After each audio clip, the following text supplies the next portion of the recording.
Boa noite.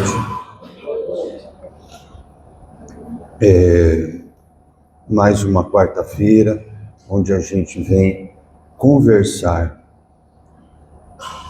sobre a doutrina dos espíritos e juntos aprendermos um pouco mais para colocarmos na nossa vida cotidiana. Por que eu falo sempre que é uma conversa? Porque palestra é para quem já tem muita experiência. Eu ainda estou no começo da doutrina. Da vida não, com 63 anos a gente já está indo, mas da doutrina sim. Eu queria deixar 2 recados da casa. No dia 28 de fevereiro, um sábado, a gente vai ter o trabalho de psicografia com o Diego de Duartina e a gente vai começar a distribuir as senhas às 7 horas da manhã. E ele vai começar o trabalho às 9. Não a psicografia propriamente dita, o preenchimento de fichas, depois tem a conversa com ele e depois vem a psicografia em si. Então é dia 28/2. A gente pede muito para que isso seja divulgado, para as pessoas saberem e comparecerem nesse dia. Porque depois a gente ouve, puxa, eu não sabia. A gente está colocando cartaz em vários lugares, no comércio, para que as pessoas possam vir, porque ele conseguiu vir no sábado para mais gente poder estar presente, ok? E também do dia 9 ao dia 13 de setembro, a gente vai ter o nosso 3º simpósio. A gente usa essa palavra simpósio só por usar, entendeu? Na realidade, cada noite vai ter uma palestra com palestrantes de fora sobre um tema específico, importante, que é a importância das leis morais, ou seja, das leis de Deus, nessa época de transição planetária. Como que nós, como espíritos encarnados, devemos nos comportar. Então, cada palestrante vem com a sua visão e vem dar o seu recado. Na quarta-feira é o Jamiro, um palestrante que já veio 2 vezes na casa, de Minas Gerais. No sábado é o Gustavo, eu esqueço o sobrenome dele. Ele é de São José do Rio Preto, ele já veio uma vez, ele é fantástico. E os outros é surpresa, A gente está fazendo de tudo para trazer pessoas conhecidas. E por quê? Porque se a gente trouxer o Joãozinho para cantar na Café Artes, não vai ter muita gente, Mas se a gente trouxer o Chitãozinho, o Chororó, vai lotar. Porque as pessoas gostam da pessoa famosa. E o que a gente quer com isso? Nos orgulhar? Não. Divulgar a doutrina espírita para mais pessoas, o máximo possível. Então, se a gente trouxer, por exemplo, o Haroldo Dutra, todo mundo vai querer assistir. Entendeu? Ele vem? Não sei. Teremos muito em breve um almoço com ele em Belo Horizonte. Já marcado, iremos a Belo Horizonte para fazer o convite. Ele já sabe do evento e ele quis que nós fôssemos lá e nós iremos, quem sabe, né? Eram esses dois recados. Por que a gente faz isso? Para divulgar a doutrina. A psicografia é para acalentar os corações daqueles irmãos que perderam um ente querido e têm a possibilidade de receber uma mensagem. E as palestras é o conhecimento. O conhecimento que nós vamos falar agora no nosso tema. Mas antes de eu entrar no tema, eu gostaria que todos fechassem os olhos e elevassem o pensamento a Jesus. E deixar esse irmão maior, o espírito mais perfeito que já reencarnou nesse planeta, entrar em nosso coração, em nossa razão, e fazer com que nós mudemos, que nós nos tornemos pessoas melhores, pessoas diferentes, e que saiamos daqui essa noite com a certeza de que Jesus nos acompanhará em nossos pensamentos e em nossos atos. Que assim seja, Pai. Hoje não era a minha palestra, hoje era a palestra do Bruno, mas eu, como uma pessoa moderna, publiquei que o Bruno tinha palestra, só que eu não adicionei o Bruno no grupo. Então ele está viajando, é óbvio que ele não viria, né?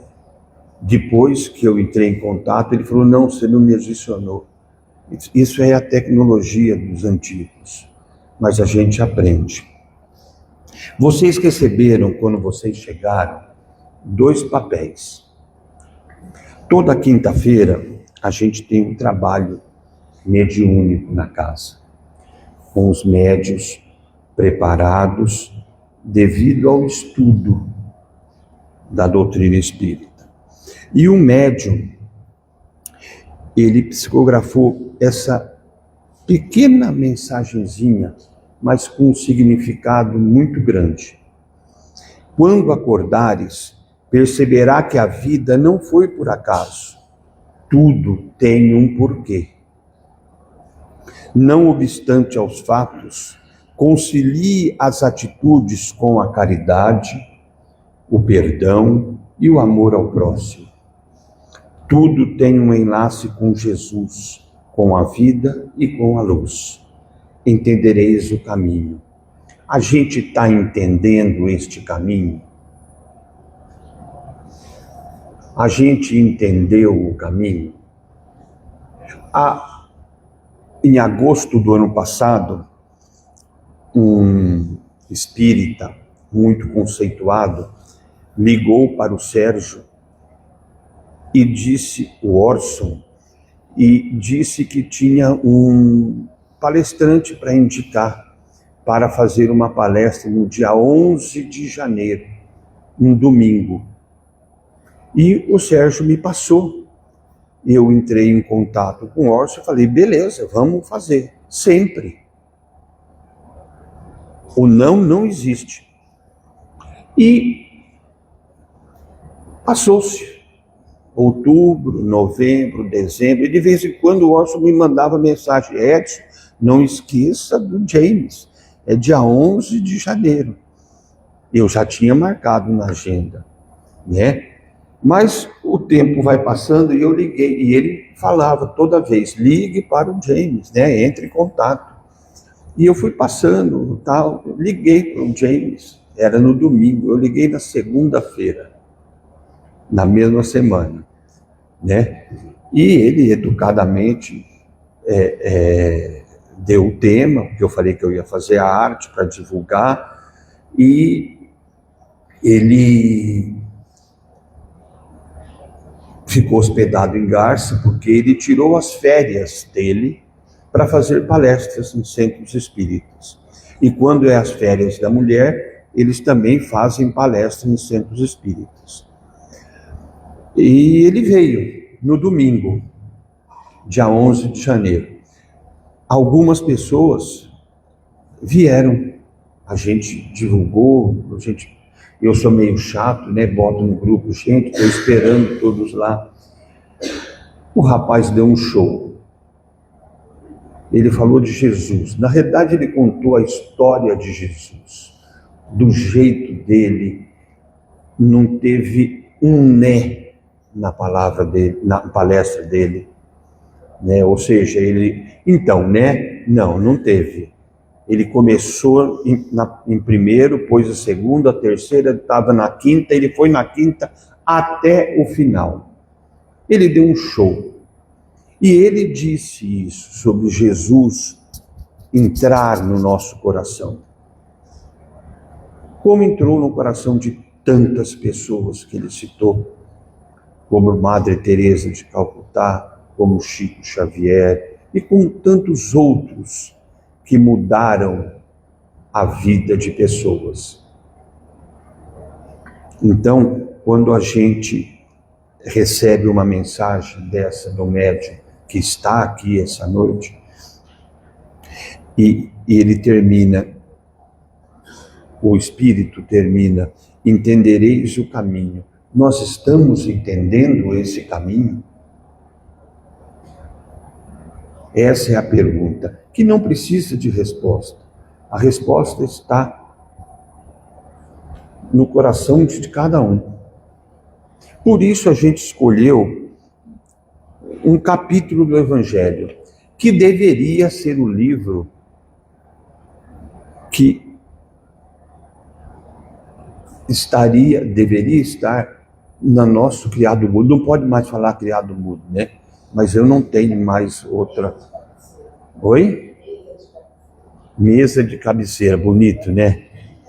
Entendeu? Quando a Rose, minha mulher, vai ficar brava comigo, ela ainda fala criado mudo, eu vou chamar a atenção dela. E aí, devia estar lá, na mesinha do lado, para toda noite nós abrirmos e lermos um pedacinho, para que o que está escrito aqui fosse vivido por nós durante o dia. Mas nós temos uma outra coisa do lado. Do lado nós temos o celular, uma concorrência enorme da série, entendeu? Do jogo do Palmeiras, desculpe os palmeirenses, né? Então, a gente vai lá e liga e assiste. E esquece do Evangelho, né? Então, vamos deixar um pouco de lado o celular e tudo de bom que ele trouxe, mas a gente ainda prefere as coisas ruins, e vamos ler o Evangelho. Então a gente escolheu hoje o capítulo 10. Bem-aventurados aqueles que são misericordiosos. Mas não precisava vir aqui eu falar. Era só ter aberto o centro, né? Ficado ali na rua, os carros passando, e a gente entregar isso que o Sérgio nos traz, graciosamente, toda quarta-feira. À luz do Espiritismo, a misericórdia é uma das mais elevadas expressões do amor ensinado por Jesus. Não se limita à compaixão passageira, mas traduz-se em compreensão profunda das imperfeições humanas. Indulgência para com o erro alheio, gente, indulgência para com o erro alheio, porque a gente não erra, mas o outro erra. E a gente acha e a gente comenta. Isso é terrível. Isso é terrível. Porque a gente faz pior do que o que nós estamos comentando. E disposição sincera para perdoar e auxiliar. Perdoar. Outro dia nós tivemos uma palestra da Angélica, que foi sobre o perdão. Alguém lembra? Ser misericordioso é reconhecer que todos estamos em processo de aprendizado espiritual, sujeitos a quedas e recomeços. Todos nós estamos no mesmo patamar, no mesmo barco, entendeu? E podemos errar e recomeçar. O espírito que pratica a misericórdia compreende a lei de causa e efeito. Ao agir com bondade e perdão, semeia para si mesmo a misericórdia divina, nesta ou em futuras existências. Assim, quando Jesus afirma que os misericordiosos alcançarão misericórdia, aponta para a harmonia com as leis morais do universo, que são justas e amorosas. Toda segunda-feira, às 7 horas, nós temos um curso, às 7h30, um outro curso, e às 8 horas, um outro curso. Às 7 horas, no Livro dos Espíritos, que é o início para adquirir o conhecimento, nós estamos estudando as leis morais, as leis de Deus. Gente, toda segunda-feira é uma chapuletada. Porque a gente esquece. A gente esquece porque a gente não deixou Jesus entrar. Né? Como quando os discípulos, os apóstolos, convidaram Jesus para uma volta de barco. E Jesus aceitou. No meio do passeio veio uma tempestade. E eles já previam que todos morreriam, desencarnariam. E lembraram de Jesus. Já no meio da tempestade, das ondas. Aí eles lembraram e olharam a Jesus. E Jesus estava dormindo. Mas como pode Jesus estar dormindo? Acordaram e ele fez a tempestade passar. E explicou aos irmãos que o passeio estava excelente para eles, que estavam fazendo um passeio despreocupado com assuntos que não eram para ser conversados, com observações que não eram para ser feitas, e esqueceram completamente daquilo que o Mestre veio ensinar. É isso que nós precisamos lembrar na nossa vida. Vida de marido e mulher, vida de irmãos, vida de pais e filhos. É fácil? Não. Só sabe quem teve filho, só sabe quem casou e só sabe quem tem 2 irmãs. Eu estou vendendo as 2. Não, eu amo elas, mas eu vendo, não tem problema. Só sabe isso quem tem, quem passou por isso. E como que nós estamos fazendo nestas relações? Nós estamos nos candidatando a ser misericordiosos?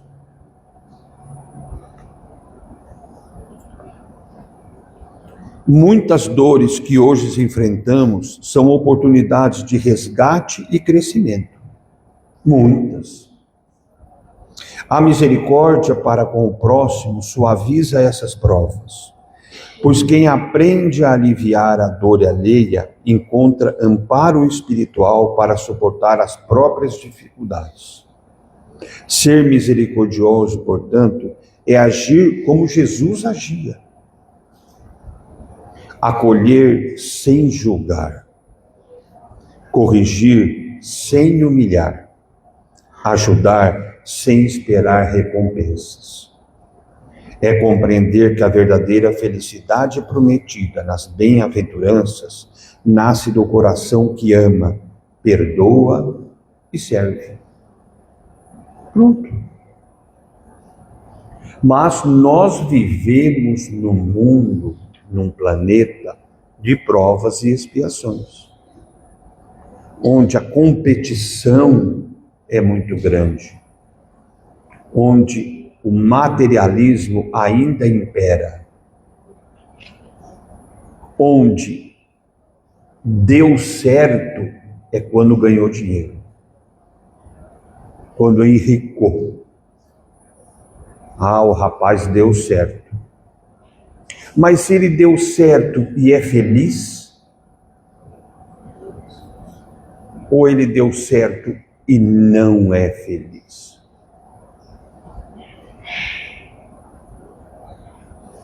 Numa quinta-feira estávamos aqui, no curso das 19 horas, e um amigo veio. Ele queria conversar. Não é espírita. Ele só queria conversar. Fui na sala de passe, sentei com ele, ouvi e falei. Dentre as coisas que eu falei, eu fiz um comentário.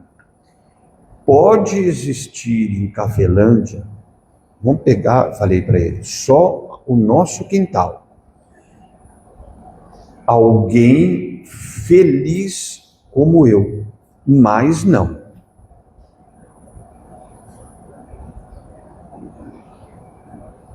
Porque hoje eu sou muito feliz. Demais. Mas eu sou um candidato à misericórdia. Meu Deus, Pai, estou longe. Ainda preciso aprender muito, ainda preciso fazer muito, mas estamos no caminho. Então, quando o Espírito, lá no final da mensagem, diz que nós entenderemos o caminho, eu já entendi. E tento todos os dias, todos, me colocar neste caminho, que é muito difícil.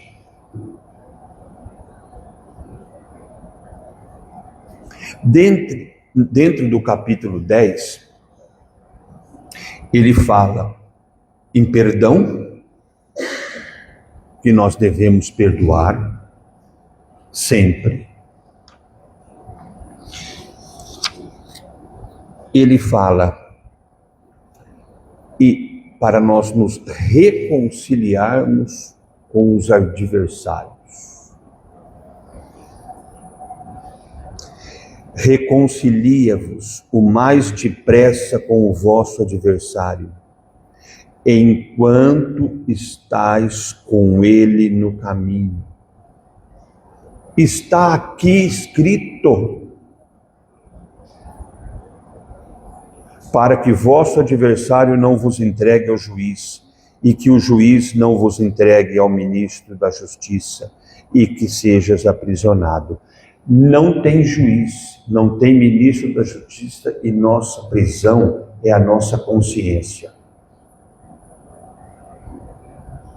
Consciência essa que vai se manifestar com mais intensidade quando nós formos embora. E nós nos perguntarmos por que eu não fiz isso quando eu estava lá. Por que eu não me reconciliei? Por que eu não pedi perdão? É fácil pedir perdão? Nem quando você está certo, nem quando você está errado. Mas é possível, viu, Vera? E eu já disse tanto isso para você, né? Reconciliar com o adversário é lembrar que o pai e a mãe deram muito para nós chegarmos até aqui hoje, em 2026, com saúde, com fé, com Deus no coração.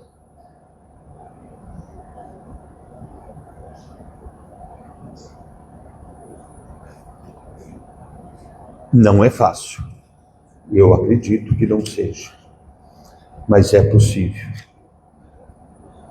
Dentro do capítulo, ele diz para a gente não julgar, a fim de que não sejamos julgados, né?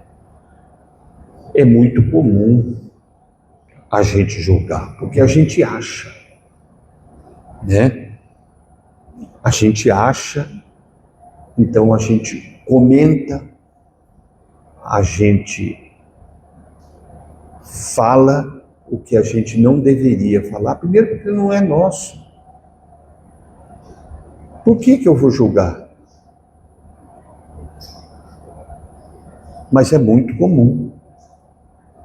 É muito mais do que vocês pensam. Mas nós somos espíritas, né? A gente já aprendeu. A gente já aprendeu lendo as obras de André Luiz, a gente já aprendeu lendo os livros de Kardec. Então a gente não julga mais balela, julga todos os dias.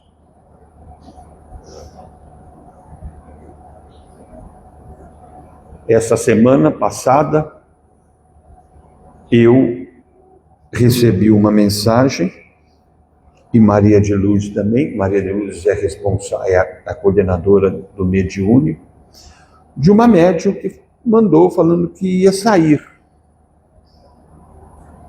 Eu não sei a mensagem que ela mandou para Maria de Lourdes, eu sei o que ela mandou para mim.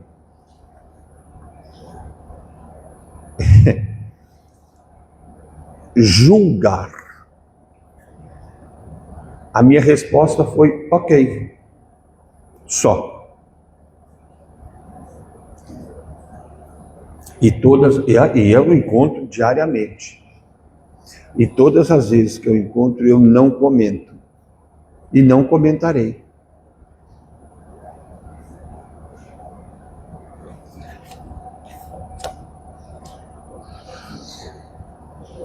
Tem uma mensagem do apóstolo Paulo, neste capítulo, que ele diz: perdoar aos inimigos é pedir perdão para si mesmo. Perdoar seus amigos é dar-lhes uma prova de amizade. Perdoar as ofensas é mostrar que se tornou melhor. Perdoai, pois, meus amigos, a fim de que Deus vos perdoe, porque se sois duros, exigentes, inflexíveis, se tendes rigor, mesmo por uma ofensa leve, como quereis que Deus esqueça que cada dia tendes maior necessidade de indulgência? Se eu não posso perdoar, eu estou no caminho errado. Eu tenho que fazer alguma coisa estudar mais, aprender mais, exercitar mais. Meus irmãos,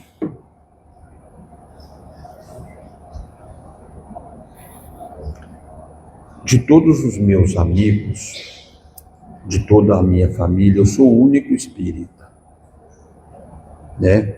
Então eles me chamam, eles me colocaram um apelido, óbvio, né? Além do gordo, que é uma coisa que é difícil perder, eles me chamam de Equinha do Passe, né? Eu não me irrito, em hipótese alguma. E foi o pai da nossa amiga que está aqui que colocou, né? Pai e o irmão. Não tem problema nenhum. Eu me sinto feliz, né? Mas assim, eu sei que eles observam os trabalhos sociais, o que nós podemos fazer, a ajuda que nós damos, a melhora nos comentários, nas conversas. Então, esse é o objetivo do Centro Espírita, fazer com que nós, espíritos encarnados, tenhamos a chance e a oportunidade de colocar as leis morais na nossa vida, no nosso dia a dia, para que a reforma íntima seja mais leve, porque o fardo para muitos é pesado, mas nós pedimos e eles nos deram. Então, mãos à obra, minha gente. Que Jesus, essa noite, possa estar no sono de vocês, no desdobramento com vocês, para que vocês alcancem aquilo que aquelas pessoas que vieram naquele domingo que o James falou de Jesus alcançaram. Que Jesus toque o coração de vocês e que vocês comecem a colocar aquilo que Jesus fez, aquilo que Jesus trouxe no nosso dia a dia. Fiquem com Deus e que a noite seja abençoada.